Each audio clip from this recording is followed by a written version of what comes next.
Hello, yes, that's right. It's Joe here for Joyrider TV, live from the Wild Wind workshop once again. Yes, it's good to be back in the workshop, surrounded by things associated with boats. So this is a live question and answer session, which will be posted afterwards as a regular video. So if you're not lucky enough to be able to tune in live, but you are watching later on, do feel free to ask questions in the comments. And if I'm obviously I won't be able to answer those questions live because live will have passed, but I'll either answer those questions in the comments or I'll put your question into next week's live Q&A as a preloaded question. There we go. There's an introduction. I've got HJ on board. Hi, folks. You all right? Yes, not bad. I've got a little bit of a cold, but other than that, everything seems to be all right. But it is very nice to be back in the workshop out of Studio One. I'm test driving a new microphone today as well. So if you think the audio sounds good, just let me know, or if you think it sounds bad, just let me know, and I'll let you know. So thanks very much for that.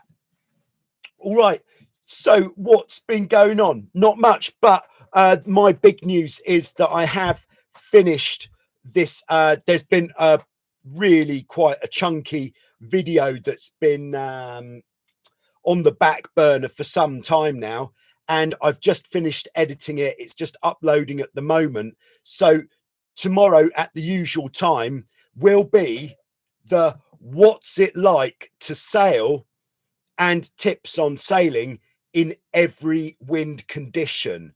Oh yes, this is massive. It's actually one of the longer videos that I've put out.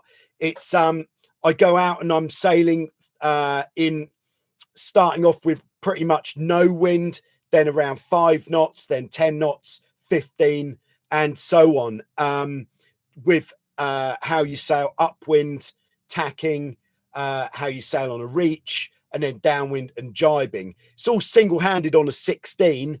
And if you were ever wondering why it is that I'm generally using the 16 rather than any other boats, it's because the 16 is the most abundant catamaran in the world, and the technique on the 16 is more important to get it right than on most other catamarans. So that's why we're using the 16 more often. So I think I'm just going to jump in and have a look at our first preloaded question for today. So just taking a look, we've got a question from Lon. We did see Lon probably about 30 episodes again in Show Us Your Cat with a heavily restored Hobie 16. All right. He says, I wonder if a Hobie Tiger could be competitive against a Tornado. Well, this is a very good question, Lon. The Tornado and the Tiger, they share a similar kind of, let's say, wind catchment area, sweet spot. So they do a very similar job, but on a different scale. So everything about the Tornado is bigger than the Tiger. So firstly, the Tornado is 20 feet long. The Tiger's 18 feet long. The Tornado's wider, of course. And then the Tornado has also got bigger sails. So it does mean that the Tornado goes faster than a Tiger in every direction. So upwind, it's going to be faster. On the reaches, it's going to be faster. And on the downwind, it's going to be faster as well. The time when the difference is going to be smallest is going to be on the beam reach in very strong winds, because in those conditions, the difference is going to get smaller. It's just going to depend on your ability to stay in control. The in the Tiger's favor, it has got more modern foils, so it's got much deeper dagger boards. So this is what's going to help the Tiger. If we just look at the bottom of the hull, the Tornado has got the old-fashioned shaped center boards like this, whereas the Tiger has got the much deeper dagger boards like this. So this is the bottom of the hull, this is the dagger board. And what these deeper dagger boards are going to do is make the boat much more efficient and effective on the upwind point of sail. So it's going to give more lift and less drag. And then also with the dagger board, it is possible also to retract it, of course, on the offerwind legs as well, which again is going to be beneficial. So again, we're getting less drag when we don't need that amount of lift. Because with the Tornado, we've got the pivoting centerboard, which you can't sail with a pivoting centerboard on a Tornado with it halfway up, because if we were to put it halfway up, it doesn't just go up, it will also come back like this, which is just going to make it a really draggy piece under the boat. So there we go. Those are the differences between the Tornado and the Tiger. The sheet loads on the Tornado, because the sails are bigger, are higher, which just means we have to sail either with bigger, more ratchet blocks on the main sheet, or more purchase, just to be able to deal with the extra load on there. Because just the spinnaker on the Tornado is 4 square meters bigger, which is pretty significant on that boat. So there you go. Those are the differences between the Tornado and the Tiger in terms of boat speed and around the course. All right, I'm a little bit concerned that no one else is with us at the moment, or there's no one else in the comments. So if you are there, just give us a comment, even if it's just a thumb, just to let me know that you are there. And otherwise, I'm going to move on to the next preloaded question. So here we go. This is from Scott. Scott, who is currently leading the global speed stick for solo Hobie 16 speeds. I think he's around 21 knots, which is absolutely gunning it. Hey, yes, there are some people there. All right, nice one. Hello, Nick. Nicholas. Probably just no question for now. Hi, Rich. We got Rich on board from the Class Association. Always nice that you tune in, Rich. And we've got Jeff M. Nakra. Hi. And Paul's there as well. I think that's a hello from pretty much everybody who's watching live at the moment. Very nice. Thanks for tuning in. Yeah, so this question from Scott is he'd like me to do a little bit of explanation on how to install rudder stiffening washers for rudder tuning. All right. So he said last time he did it, it was tricky, but it is, of course, a lot cheaper than buying a pair of EPO 3 rudder blades. Yes, it is. All right. So just give us a sec.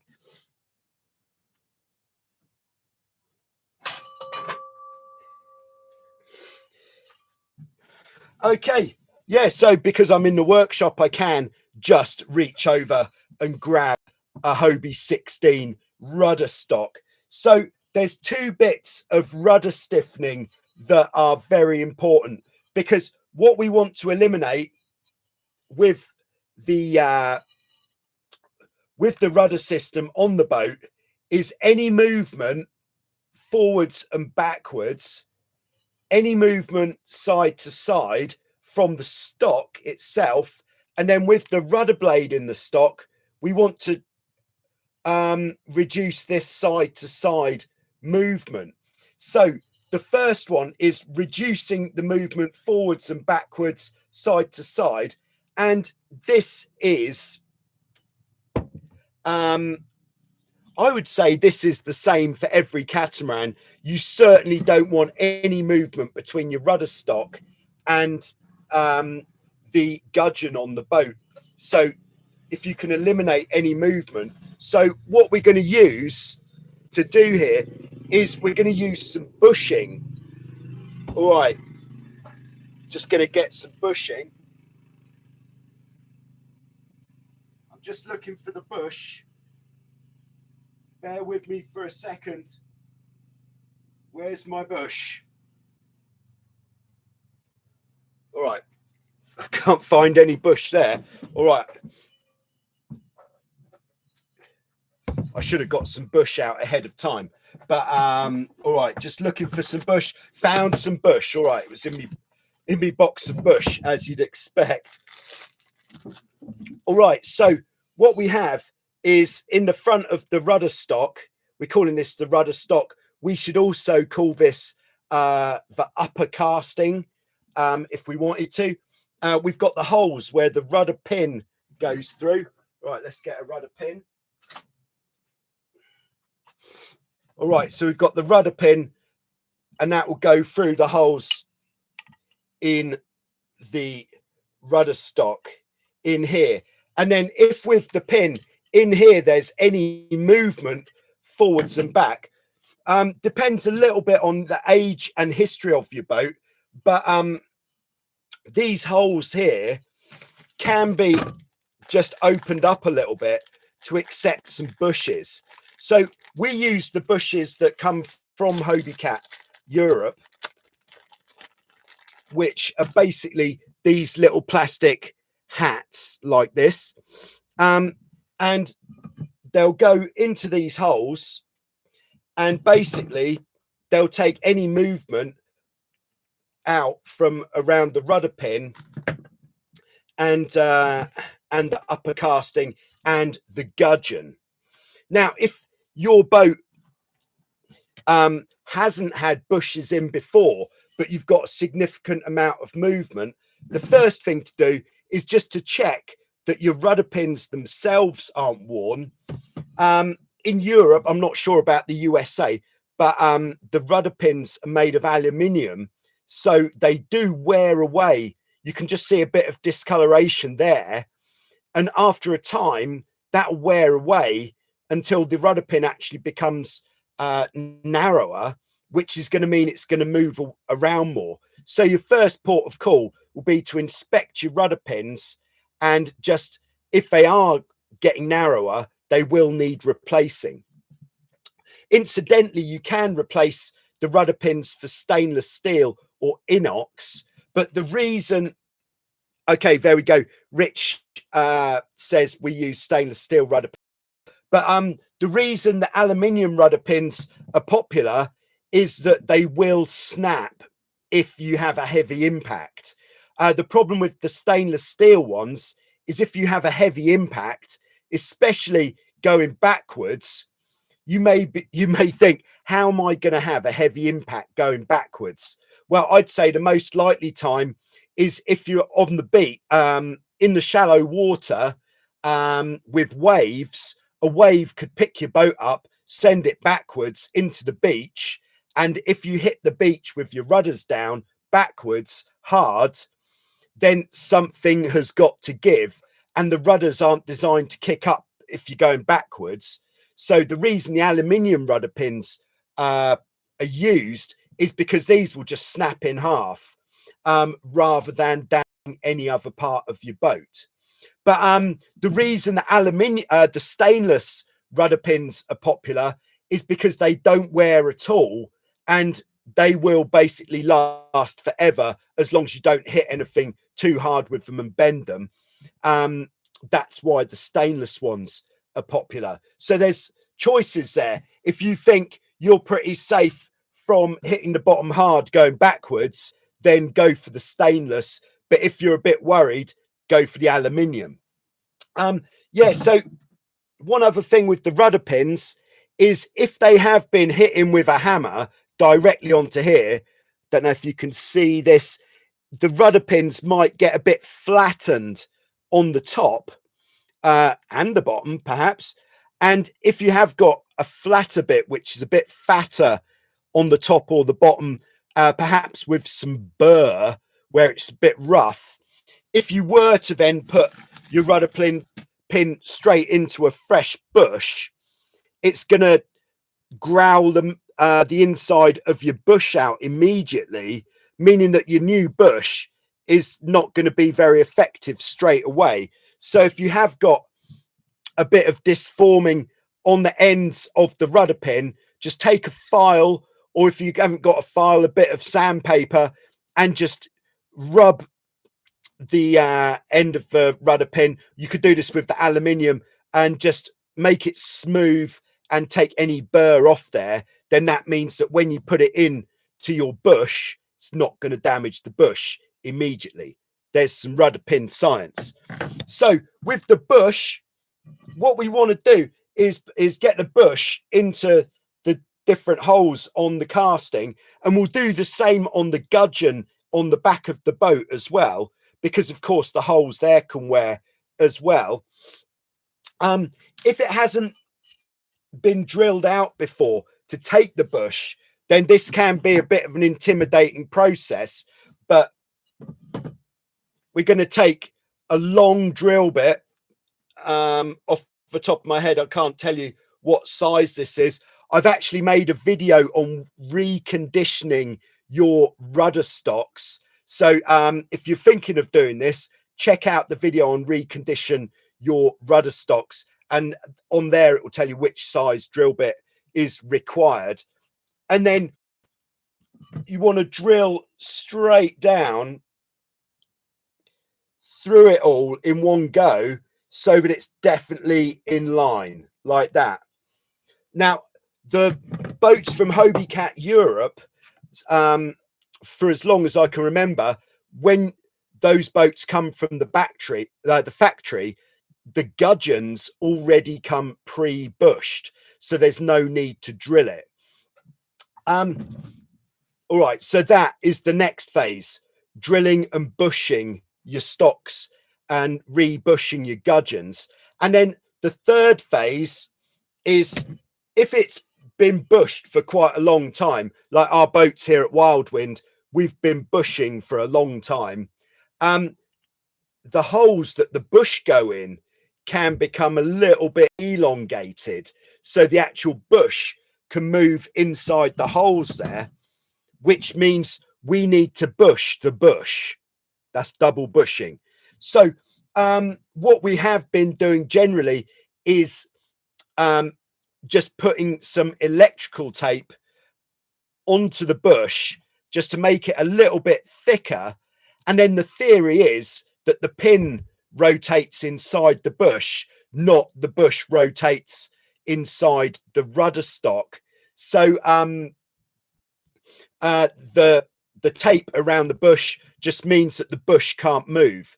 But what I'm actually currently doing at the moment is I've taken all of the rudder systems from all of our catamarans apart. And yes, I am making a video about this whole process, but it is quite a long process. That's going to take a while. And what I'm considering doing is actually filling in all of the holes using a thickened epoxy mix, and then re-drilling through that epoxy mix, and then bushing into the epoxy. So then I'll be using this mixed epoxy instead of tape to take the movement out of the bush. I think this sounds like a great idea. Don't know about you guys, but I'm looking forward to it, and I'm going to be making a video on that as we go along. Then, so that's the bushing, the rudder pins, and then the other element. So that should take any movement from this and the pin, all of that movement out. just seeing if I have some materials here. All right, I've got some materials, but they're not very good, but good enough for the example. Then to take the movement out between the rudder blade and the rudder stock, what we're going to do is use shims. This is quite an old shim, as you can tell. And these shims will go in this gap here, in this space here, and one on the other side. And they should help to take some of the wear, that space out between the rudder blade and the stock. What I have done in the past is actually on the top part of the rudder blade. I'll get a rudder blade. Here we go.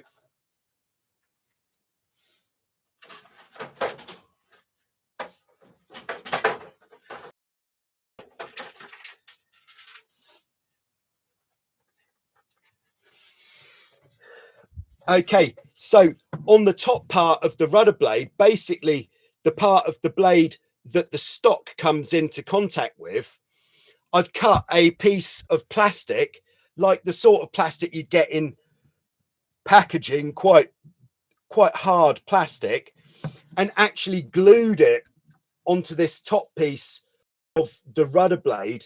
So rather than just using a shim like this, I'm using a big piece of plastic glued onto this whole thing here.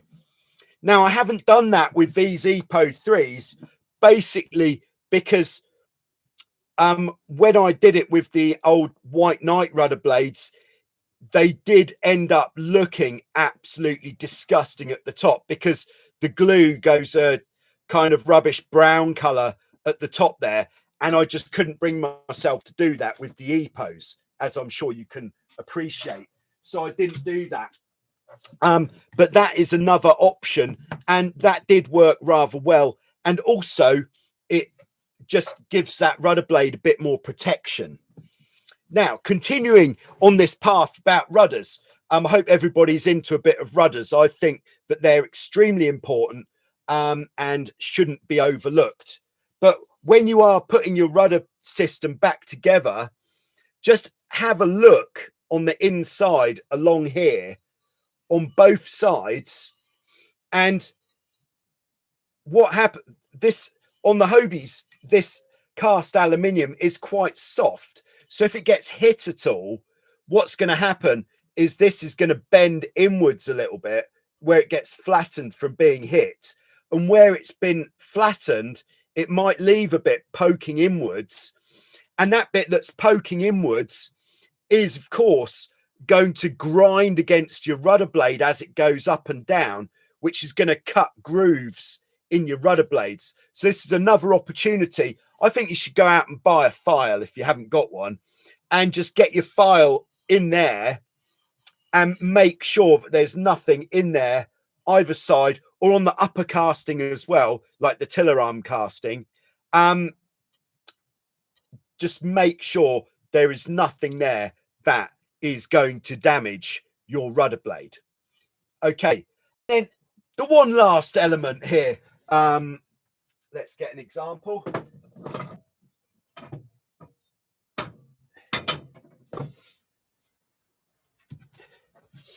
Okay, so for this example, I've taken a rudder stock from a Hobie Tiger, which is a slightly different style. It's a slightly taller rudder stock because basically the back of a Hobie Tiger is a lot bigger than the back of a Hobie 16. But this is the more modern style of rudder stocks used on Hobies. Now, what I've done here on these to take out this movement with the rudder blade is I've actually glued some rubber, as you can see here, inside. I've cut it to shape and then glued some rubber in here, which really takes out that sideways movement. Now, I did try doing this summer for the Hobie 16 with some rubber, but I haven't yet had a satisfactory result with that. But I will let you know when the satisfactory result comes in. But getting rid of all that movement is really, really good, especially if you're going to be sailing fast. if you sail generally in a light wind location and you're only using your boat to go out fishing, or if you're not expecting to do more than 10 knots at any time, then it's not as big a deal having these bits of movement between the rudder stock and the rudder blade. But as you start going faster, the problem is, if your rudder can move side to side, it will stall, which means you get like an air pocket around the rudder blade, which means it feels like someone's thrown a bucket off the back of the boat, and it does slow you down a fair bit. So there you go. I think that's all you want to hear for now on the topic of taking movement out of your rudder system. So thank you very much to Scott for dropping that one in the slot there. Just going to take some fluids.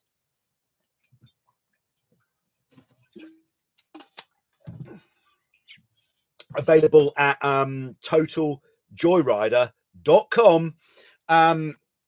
Head over there for all of your Christmas shopping needs, or if you want a t-shirt with a digger on it which says Joyrider underneath, anything's possible. Just send me an email, let me know what you want, and I'll be happy to have a go at knocking something up. All right, Jeff says greetings from Hong Kong. All right, Paul's on board. Yeah, Jeff is giving us a Hong Kong update. Start of the season. It's busy sailing. Yes, champagne conditions. Nice. Yeah, Jeff, if you're still there, let us know what sort of wind you're getting over there. Sort of on a classic day, let's say. All right, I've got Tom on board here. He says, is it worth upgrading from an 8-to-1 to a 10-to-1 main sheet system on an F16? That's a good question. There's been quite a lot this summer about, not on the videos, but just in day-to-day life in catamaran sailing, about what purchase is optimal for various different boats. So before we go into the specifics, should you specifically change your main sheet system, we can look at what this means and what effect it will have.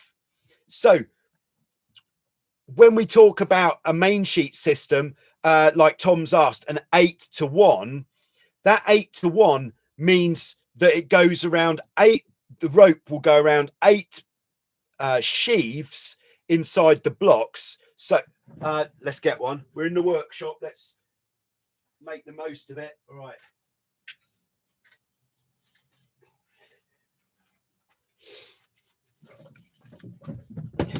Right, so here I've got a mighty Harken 5-way top block here.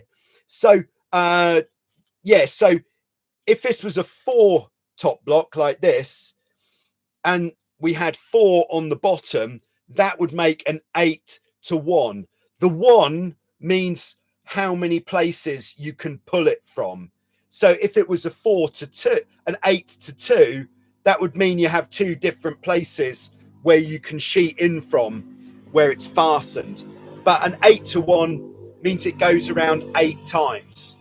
And I suppose I'm not an engineer by any degree, but I suppose what that means is you're getting 8 lots of mechanical advantage when you're pulling in the main sheet, which you could say, although it's not accurate, you could say it's making it 8 times easier to pull the sail in.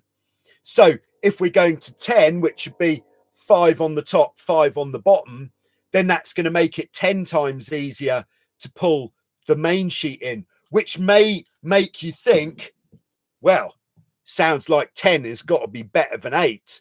Well, yes and no. The plus side of having more purchase is that it does make it a lot easier to sheet in. A lot of F18 and Tornado sailors are using 12-to-1 systems on the main sheet. there's an absolutely stunning system out from Harken, and I really hope that they'll send me one to test. It's a 12-to-1 main sheet system, all in like this enclosed, like a nut. That's the best description, like a nut that a squirrel would eat, with all the pulleys inside. Absolutely beautiful to look at. 12-to-1, very nice, effortless sheeting. So the more you go up with the purchase, the less effort it is to get the main sheet in to the same tension, to get the same tension in the leech of the mainsail. The downsides, there's two downsides of adding purchase to your main sheet system. The first downside is to get the to move the boom the same amount as you add purchase, you're going to have to pull more rope. So I was going to do a video, this is on the list actually, what difference in how much rope do you have to pull does it make? But for example, with an 8-to-1, you might have to pull 1 meter of rope to get a certain amount of difference to the tension in the leech. Whereas with a 10-to-1, it might mean you have to bring in 2 meters of main sheet for the same amount of movement in the leech. I hope this is making sense to everyone. Makes sense to me. But I don't know if my mind works the same as everybody else's. But yeah, so that is one of the downsides, is you do have to work with more rope, but the positive is it's easier and you can be a bit more accurate with exactly how much you want to have tension in the leech of your mainsail.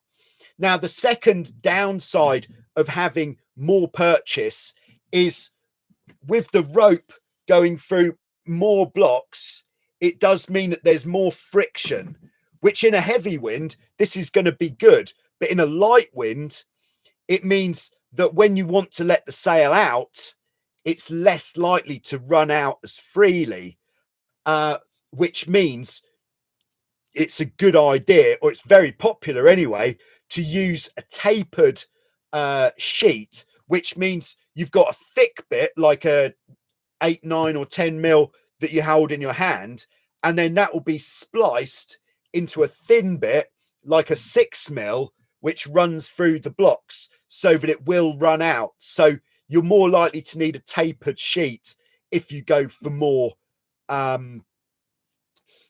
purchase. Now, my question to Tom would be whether you actually need one. Is, do you find it too much of an effort sheeting in with the 8-to-1? Do you want it to be easier? Because for me, I will always go with the smallest amount of purchase possible, so that when it's windy, I don't have to be moving much rope to have the right amount of control over the mainsail. That's just the way that my mind works. Yeah. So there are some considerations for you, Tom. I hope that helps a bit. What you can do, it depends a little bit on which blocks you're using. But if you've got like the Harken upper blocks, which have got this hole running through the middle, is if you are using an 8-to-1, instead of just having the main sheet go to a part like here with a knot in the end, instead you can put a block on here, then go back up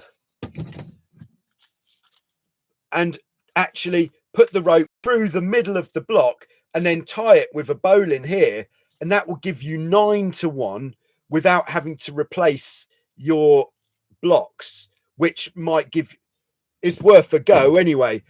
If you want to see some more on that, just let me know in the comments later on. That'd be great. But I hope that helps there, Tom. All right, let's continue. Jeff says, how important is it to polish and wax the hulls? What are the advantages? Question for our community. Yeah, I'll go along with that question for the community, because it's not something that I do very often, or yeah, at all. But one of the advantages in polishing the hulls is if you polish the hulls with some stuff called rubbing compound. This rubbing compound is like if you take your 1500 wet and dry sandpaper, it's even finer than that, but it does cut a little bit. And then that, when we say cut, it sort of takes the smallest amount off the outside coating of the hull. And what that will do is it will reduce any very fine scratches or deformities on the hull. It will just bring those out, and it will make your hull that little bit closer to being like new. So I think it is well worth doing if you love your boat, or if you want your boat to go that little bit faster. Then yes, it is going to help.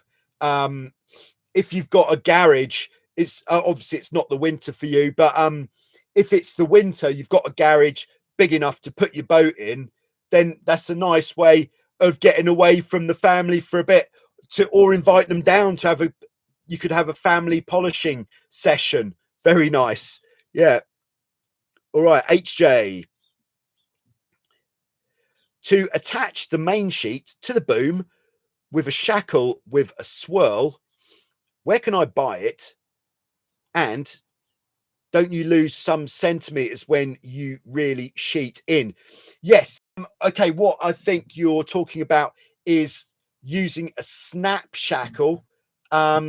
Just see, we're in the workshop, so I can find an example, maybe,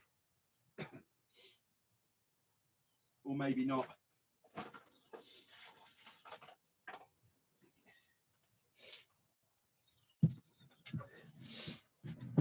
Okay, so I do find the snap shackle extremely useful. Basically, instead of having a screw in snap shackle, you have this piece like this. So this will be on the top block, and then you pull this and it opens. It opens, and then you can take the block off very easily. There's no chance of losing anything on there.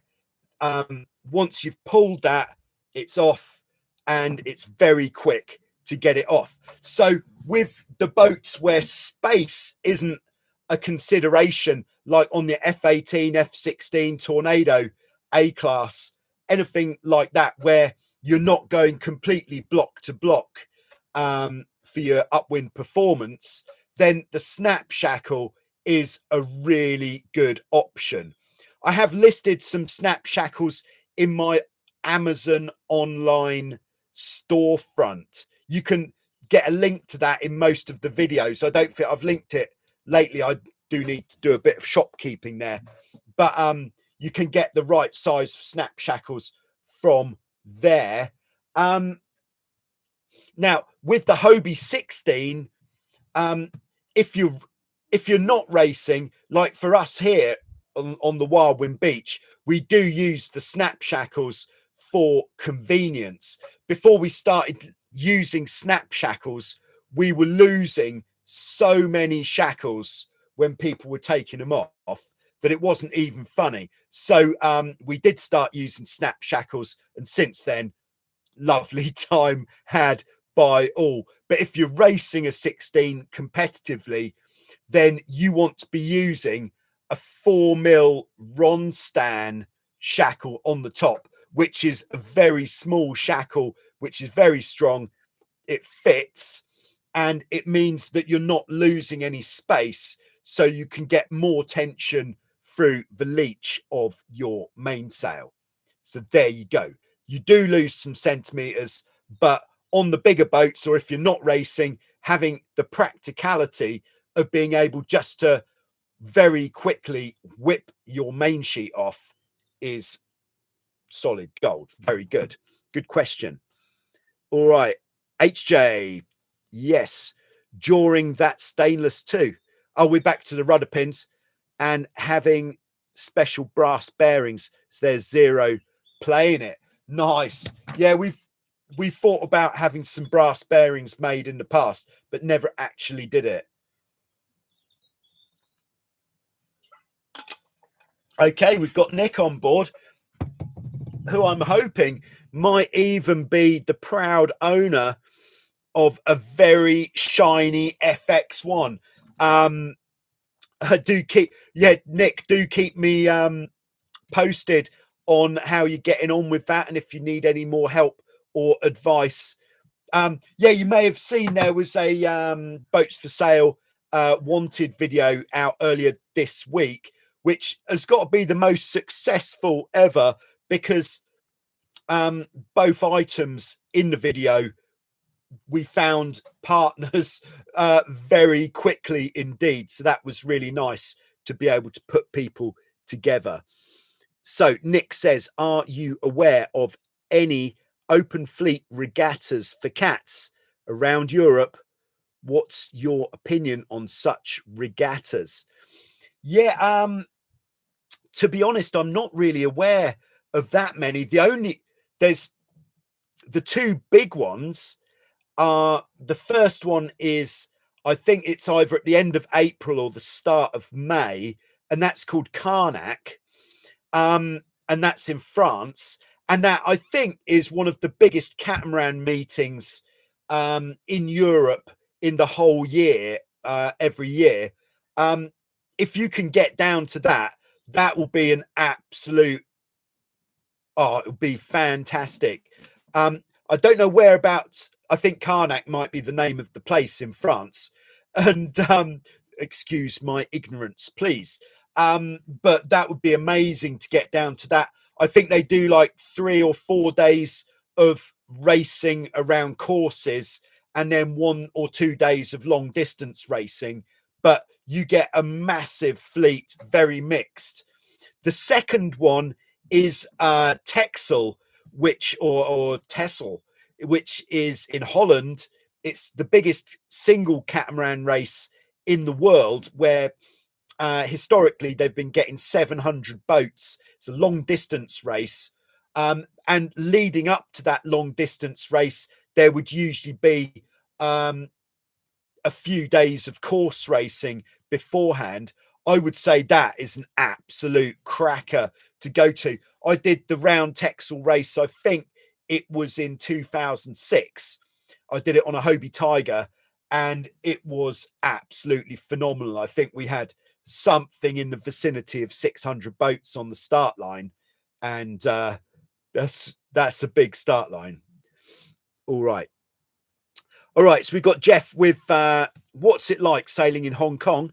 Classic days are 10 to 12 knots and 15 to 18 knots wind from the northeast, which there's side shore in his area, pretty flat waters, and he's managed to get 17.5 speed on his Nacra 500 with Jasmine.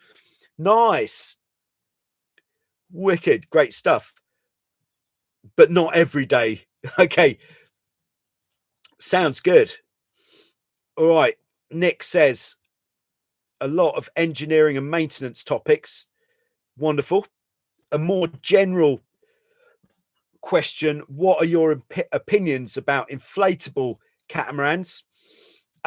Yeah, I'm no word of a lie, but I am so keen to get hold of, I believe the leading brand of inflatable catamarans is Mini Cat, and I'm very keen to get hold of a Mini Cat, either a 420 or a Guppy.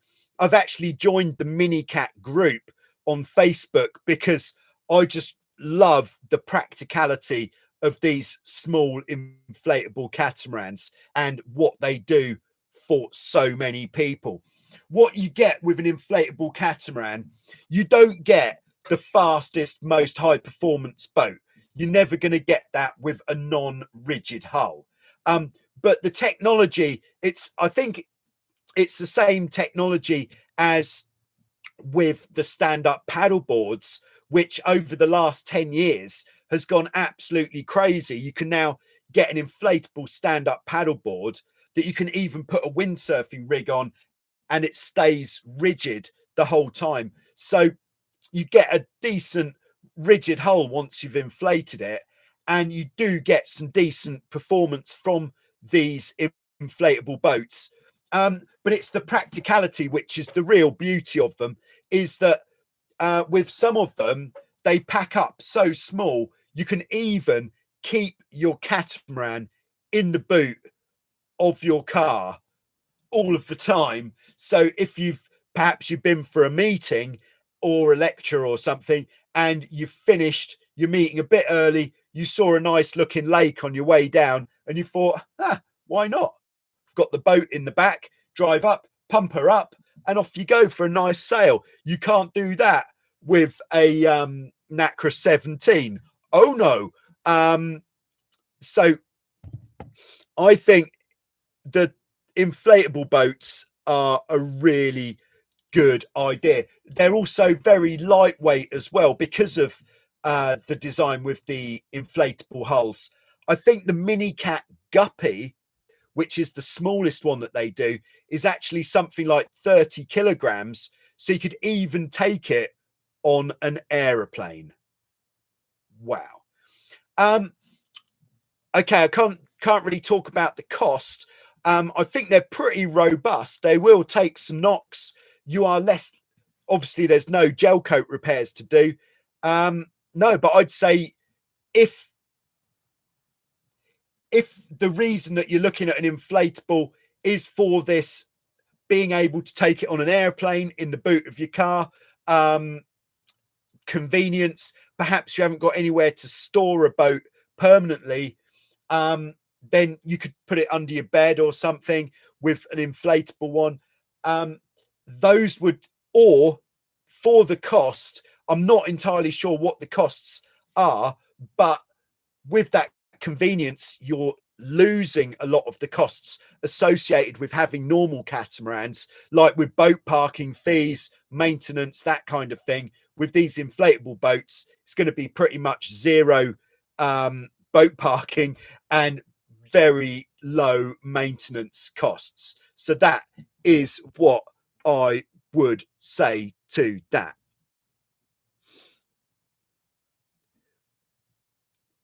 All right, and then Nicholas says, I don't know what to answer when I am asked this question. Okay. Hello, Fritz. Good to have you on board. Okay, Nick says he's going to keep us posted on how he gets on with that FX.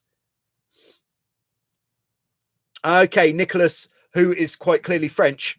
I'm guessing, shouldn't assume, sorry. Says Carnac is a town in France, and the bay is, it's the Bay of Quiberon. Oh, here we go. And Jeff is confirming Carnac is a town in Brittany, northwest France, in the area called 56 Morbihan. Carnac, the Morbihan is a fantastic place for sailors. The Gulf of Morbihan is a natural harbour on the coast of this area. Okay. HJ says, I was asked if it is possible to use a windsurfing trapeze harness. I know the answer is no, but why? On a boat like a 16. Okay, this is a good question. Actually, we've been going 50 minutes. I'm just going to slot a commercial break in there for anybody who's watching this later.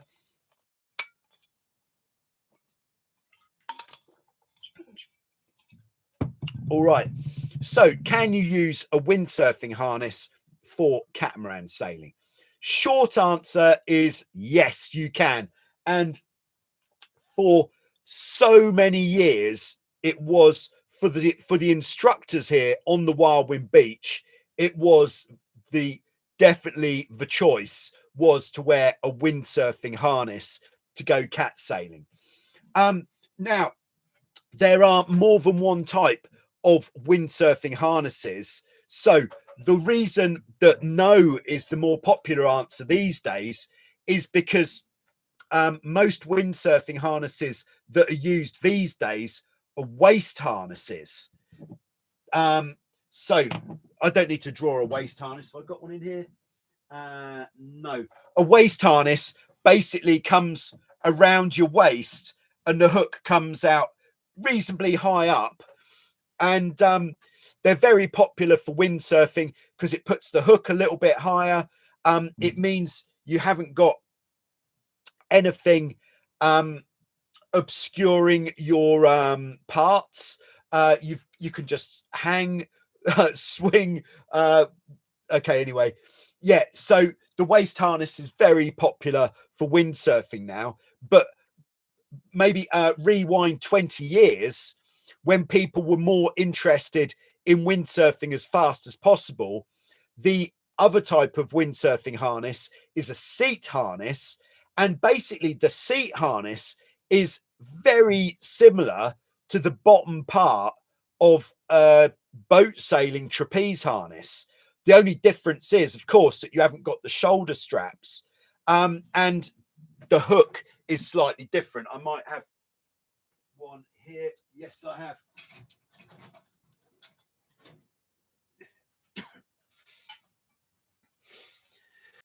Okay, so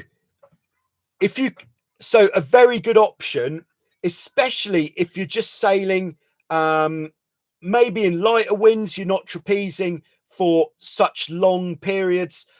Definitely, if you have any issues with your back, you should be wearing a proper trapeze harness, because having that back support is very important if you have got any back problems.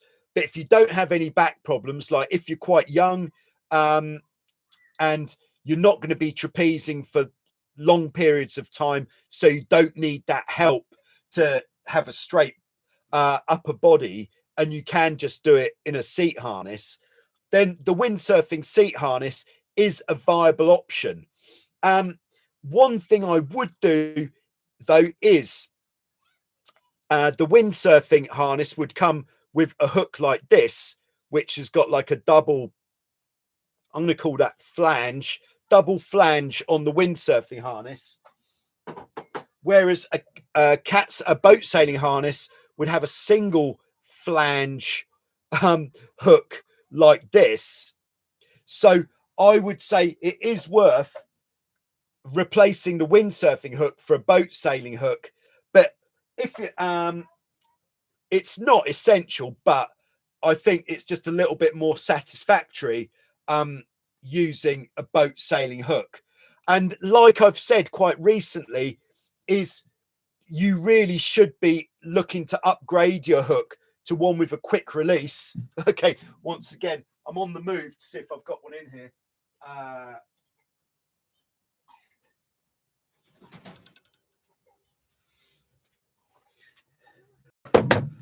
Okay, I have kind of got one. I've got one that's been released, because this quick release is because these are so readily available now. It's not worth the risk, even if you never in all of your days have to pull the quick release. To have that there, basically you have a small line on here, which if you pull it, releases the hook. So if you do get caught up in a compromising position, you can free yourself by releasing the hook. It's so worth having. Look into it, get one. The Magic Marine ones that we use are really, really good, but any will do the job, of course.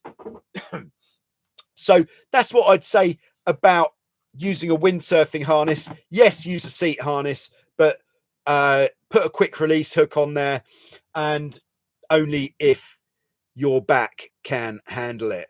And also, don't if you've got a really old windsurfing seat harness, there is a lot more load that goes through the straps and everything when you're trapezing than when you're windsurfing. So you're more likely to have the webbing straps break when you're trapezing than would happen when you're windsurfing. So if it's a relatively new one, you should be all right. But if it's quite an old one, those straps might break. Could happen. Yeah, Jeff says it's doable to use a windsurfing harness. Yes. Nicholas is French. Jeff is also French. All right. Okay. So I've got one last preloaded question and then I'm going to log off. And this one is from Albert. This is a follow up on the sailing as fast as possible questions that we've been having for the last couple of weeks. And he says, all right, just reading it here. This is when going at very high speeds and avoiding capsizing. What would be the emergency adjustment? All right, I'm gonna translate what he's written a little bit there. What Albert is asking is when you're sailing for high speed, if you do stick the bow of the boat under the water, what is your strategy to avoid the big pitch pole? Great question, and a great question to finish the session on. I don't know what I'm going to draw here, if anything. All right, so like we've said before, the best way to avoid the capsize, to take the pressure off everything when you're sailing fast in a strong wind, is to sail as fast as possible. But sometimes the bow might go in, and if the bow does go in, to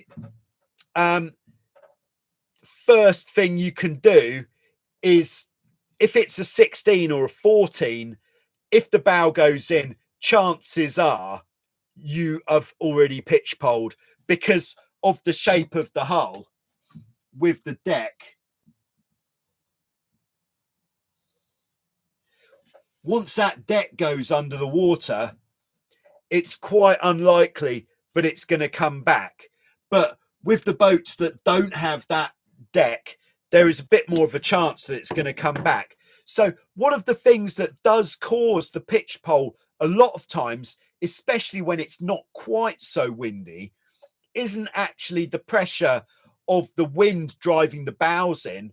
It's because when the bows go under, the boat is going to slow down very quickly.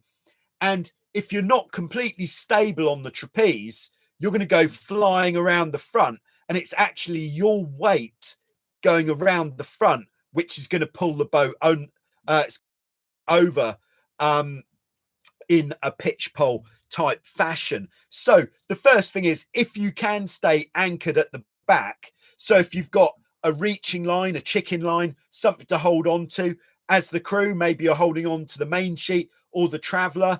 So if you can avoid flying forwards, that certainly is going to help to prevent the pitch pole. But the next thing is, as soon as the bow goes in, you just want to release loads of main sheet. This is only if you're sailing with two sails. If you're sailing with a spinnaker and you do that, that is actually quite a proven method of how to snap your mast. But if you're sailing with two sails, you stick the nose in, let off the main, let off the jib immediately, and there's a chance that that will save you.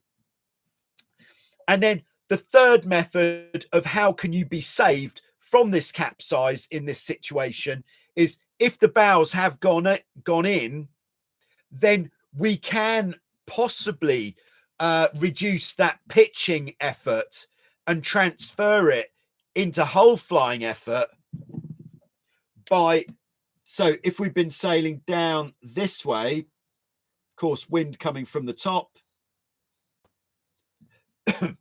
and the bows go in, then what we can do, or if you get hit by a very violent gust and you feel that you're running out of options and the bows going down, then you can turn the boat quite sharply up towards the wind, and that's going to give you more of a hull flying heeling pressure rather than that pitching force. But the main thing is to make sure you are right at the back of the boat, hanging off the back. And the more that you play the main sheet, the less likely it is that you're going to stick the nose in. So there we go. It does happen. All right. So there we are. I think that wraps things up for today. Bang on the 1 hour mark. Thanks to everybody for tuning in. Thanks once again to everybody who's been supporting Joyrider TV. You can help right now just by hitting the like button. That will just help this video to pop up later on for other people to see, which it might help somebody else. So hit the like button. Also, thanks to everybody who's been shopping at totaljoyrider.com. If you would like anything customized on a t-shirt, a hat, what else? A bag, a computer case, phone case, anything at all, a cushion, towel, just send me an email and I will come up with a custom design for you. And then I've now arranged it so everything coming out of the online store is, we've got 3 printing places that I'm using, one in America, one in Europe and one in Australia, so I could get stuff to you reasonably quickly. But yeah, head over there. That is very nice. All right, I've just got Michael chipping in there at the end. Okay, we have old nylon rudder blades on 2 of our club Hobies. They are very weathered. Any tips for refinishing? Sanding doesn't help much on the nylon. I've read about using epoxy appliance paint. Yeah, those yeah, to be honest, I really couldn't say what to do with those nylon blades, because the thing is, if you put something like epoxy on them, because those nylon rudder blades, if you do sail with them when there's a reasonable amount of wind, they bend quite a lot. So anything you put on them needs to have a certain amount of elasticity. So it will stretch more like rubber rather than plastic, which might just crack. So that's what you need to look for in a product. But to be honest, I've never come across this problem, because we're fortunate enough here to not be using the nylon rudder blades. We're all using fiberglass rudder blades on pretty much all of our boats here. Yeah, so sorry, but I can't help you on that any further, Michael, but you do need to coat them with something that is going to be slightly flexible, otherwise it will crack.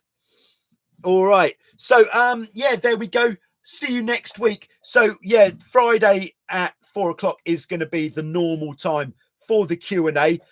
Tomorrow at the normal time, the other normal time, there will be the biggest video that I've made this year, which is how to sail / what's it like to sail in every wind strength.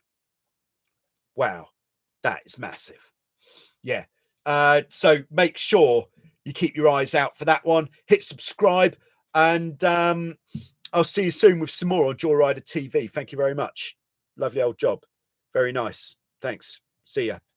All right. Thank you. Hi, Toot. How you doing? Always good to have Texas on board.